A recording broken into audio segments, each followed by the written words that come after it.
নমস্কাৰ বন্ধুসকল, বিকি ফাৰ্মিং চেনেলত আপোনালোক সকলোকে পুনৰ এবাৰ স্বাগতম জনাইছোঁ। তো বন্ধুসকল, আজি আমি আলোচনা কৰিম যিহেতু বজাৰত আমাৰ ব্ৰইলাৰ বা লেয়াৰ দানাটো এতিয়া দামবোৰ প্ৰায় অধিক হৈ গৈছে। তো ঘৰুৱা পদ্ধতিত কিদৰে লোকেল মুৰ্গী বা হাঁহ বা আপোনাৰ কোয়েল বাৰ্ডৰ কাৰণে কম খৰচত দানা প্ৰস্তুত কৰিব পাৰি। তো যদি আপোনালোকে চেনেলটো ছাবস্ক্ৰাইব কৰা নাই তেনেহ'লে ছাবস্ক্ৰাইব কৰক আৰু বেল আইকনটো টিপি দিয়ক যাতে মোৰ সকলোবোৰ ভিডিঅ' আপোনালোকে আগতীয়াকৈ চাব পাৰে। তো প্ৰথমতে আমাক লাগিব বন্ধুসকল তুঁহগুৰি, যিটো আপুনি ধানৰ মল বুলি ক'ব পাৰে। তো এইটো আপোনাৰ যদি খেতি কৰা মানুহ হয় তেনেহ'লে এইটো কি ভালকৈ বুজাব নালাগে, গম পায়। আৰু যিবিলাকৰ মানে খেতি নাই তেখেতসকলে ধান বনা মিলত এইটো পাই যাব। তুঁহগুৰি মানে তুঁহৰ মল বুলি ক'লে এইটো প্ৰায় আপোনাৰ 5-6 টকা কিলো ল'ব। আৰু লাগিব ভাত, লাগিব 100-200 গ্ৰামমান ভাত। আপোনাৰ চৰাইৰ কোৱান্টিটিৰ ওপৰত ডিপেণ্ড কৰিব। মই এইটো এতিয়া বতা চৰাইৰ কাৰণে খাদ্যটো বনাই আছোঁ। তো সেইটো আপোনাৰ 100-200 গ্ৰাম ভাত হ'লে হৈ যায়। মোৰ প্ৰায় 100 মান চৰাই আছে, বতা চৰাই। বেলেগকৈ আছে আৰু এইখিনি বেলেগ হয়, সেইখিনিক মই অলৰেডি খাদ্যটো বনাই দিলোঁ। তো এইখিনিক দিব ওলাওঁতে আপোনালোকলৈ ভাবিলোঁ এটা ভিডিঅ' আগবঢ়াই দিওঁ। তো তুঁহগুৰি লাগিল, ভাত লাগিল আৰু আপোনাৰ আটাৰ যিটো গুড়ি হয় সেইটো লাগিল।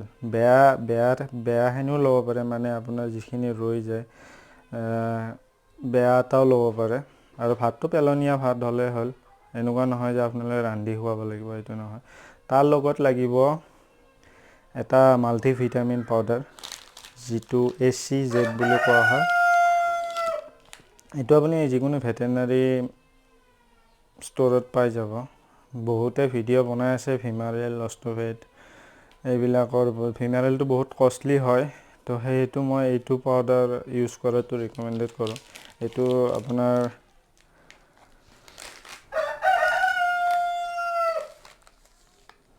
140 হয় প্ৰাইচটো। হয়তো ভালকৈ দেখা নাই, MRPটো তলত MRPটো দিয়ে আছে। এইটো 500 গ্ৰামৰ পেকেটত আহে। তো আপোনাৰ বহুদিন যাব এইটো। যদি আপুনি এটা ভিমাৰেল ইউজ কৰে, এটা ভিমাৰেলত এতিয়া প্ৰায় 100 টকা মূল্য হয়। তো ভিমাৰেলটো কষ্টলি হৈ যায়। এইটো আপুনি পানীটো দিব পাৰে, এনেকৈ দানাটোৰ লগত মিক্স কৰি দিব পাৰে, বহুত ভাল হয়। মই ইউজ কৰি আছোঁ, আপোনালোকে কৰিব পাৰে।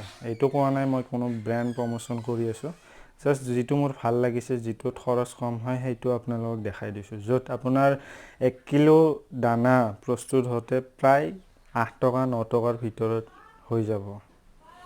তো এইখিনি বস্তু আপোনালোকে ভালকৈ মিক্স কৰি ল'ব। মই এটা এটাকৈ বস্তুখিনি ঢালি দিছোঁ তুঁহগুৰিত।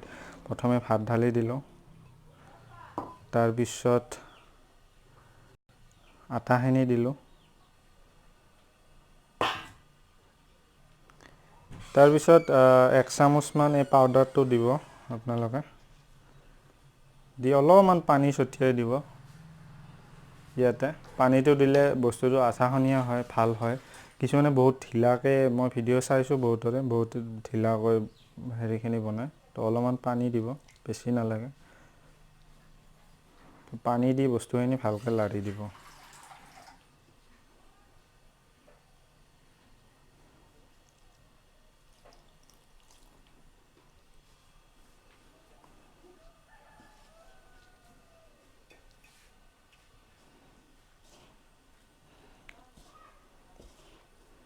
আপোনালোকে তেতিয়ালৈ লাৰিব যেতিয়ালৈকে গোটেইখিনি ভাত বা তুঁহগুৰি ভালদৰে মিক্স হৈ নাযায়।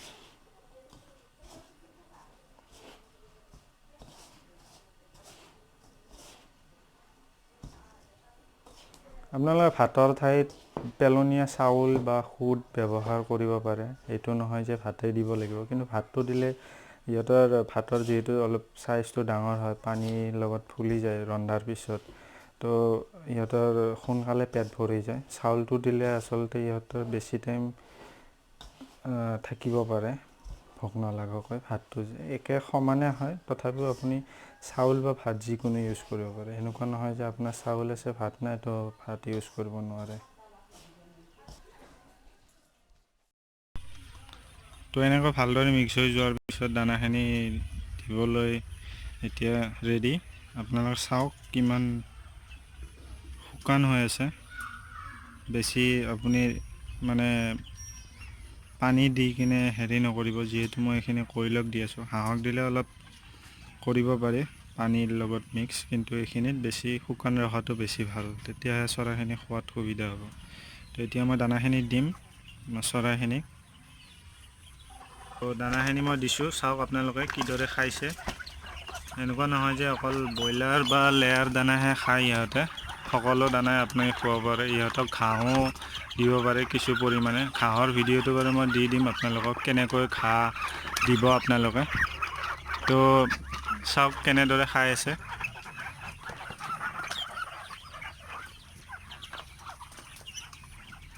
তো ইহঁতকো চাব পাৰে, ইহঁতেও খাই আছে ধুনীয়াকৈ। বহুখিনি কইল আছে ইয়াতে প্ৰায় 300মান কইল বাৰ্ড আছে।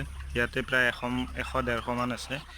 আৰু এটা বেটছ আছে, এইটো অলপ দেখাবলৈ অসুবিধা হয়, বাকী মই পিছত দেখাম। আৰু লোকেল মুৰ্গীৰ দানাৰ বিষয়ে মই ভিডিঅ' বনাই আছোঁ, আপোনালোকে কমেণ্ট কৰিব চাই কেনে লাগিল ভিডিঅ'টো।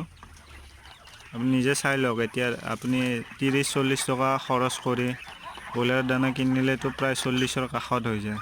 লেয়াৰ দানা কিনিলেও খোলাকৈ কিনিলে আপুনি 1 কিলোত 40 টকা ভৰিবই লাগিব। আৰু এনেকৈ দানাটো বনাওক আপুনি 10 টকা খৰচতে হৈ যাব। বহুখিনি আপোনাৰ লাভ আছে। অকল কইল বাৰ্ড বুলিয়ে নহয়, আপুনি সকলোকে দিব পাৰে। সকলো আপোনাৰ লেয়াৰ হওক বা আপোনাৰ লোকেল হওক, যিকোনো। তো ভিডিঅ'টো চোৱাৰ বাবে সকলোকে অশেষ ধন্যবাদ। যদি আপোনালোকৰ ভিডিঅ'টো ভাল লাগিছে, লাইক কৰক আৰু শ্বেয়াৰ কৰক আপোনালোকৰ বন্ধুসকলৰ লগত। তো আজিলৈ ইমানতে। জয় অসম।